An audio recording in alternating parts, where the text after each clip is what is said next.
Freedom. The coming and going of freedom. You are free, and yet you are not. It is a choice, your choice. You choose, always, whether you are free or not. This is the game we are playing in this time of incarnations. We want to deprive ourselves of our freedom because it is something that brings us experiences in the world, where we can have experiences through limitation that do not exist in the world where you come from. We want you to understand that you are taking your freedom for yourselves. And that is good, because it is your way. You have chosen to be unfree. This already starts with the entrance into this body you have now. When you started to take this body into you, you have chosen to limit yourself in the way you can think and act and speak. These limitations are good because they give you the opportunity to grow beyond yourself by having new experiences that are not possible in your world. So we ask you to understand that any form of limitation is something that you have chosen voluntarily. We want you to be aware that this is a will that you help to exercise. You can only deprive yourselves of your freedom, and you have done so in so many ways, not only physically, but also in your society, as you are becoming more and more painfully aware of. Now it is time to change that. You have experienced in this world of limitations, and now you want to evolve back, to grow again, and to become greater in all aspects of being.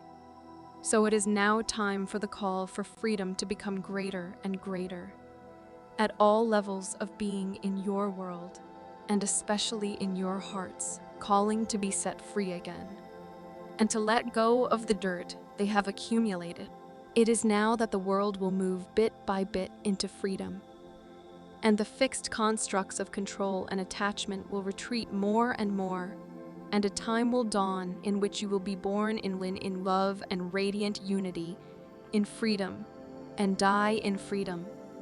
It will be a time when control will come to an end, and although it has served a purpose that is now becoming more and more clear to you, it is now good and right that this time should pass. We want you to understand that to conquer freedom is now your task. It is a thing that does not just happen, but requires a certain effort that you must make in order to be able to free yourselves from the claws and cots of your own unfreedom. We want you to understand that no one else has taken this freedom from you. You have always voluntarily surrendered to these control mechanisms of the old world, if not on the human level, then at least on the spiritual level. It is now your task to set yourself free in your heart first, because that is where it begins, the path of your freedom.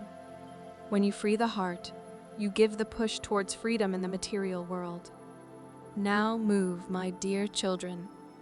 Move in the direction of freedom and follow your hearts, for you know exactly where it will lead you, so that you may arrive at the place where your freedom will support you the most, so that you may devote yourselves to what is your task in this world from now on. We love you and wish you to find the key with which you can open the door of your heart into freedom. We love you in the silence and peace, in the places where we are, and we greet you in the place of excitement and commitment where you are.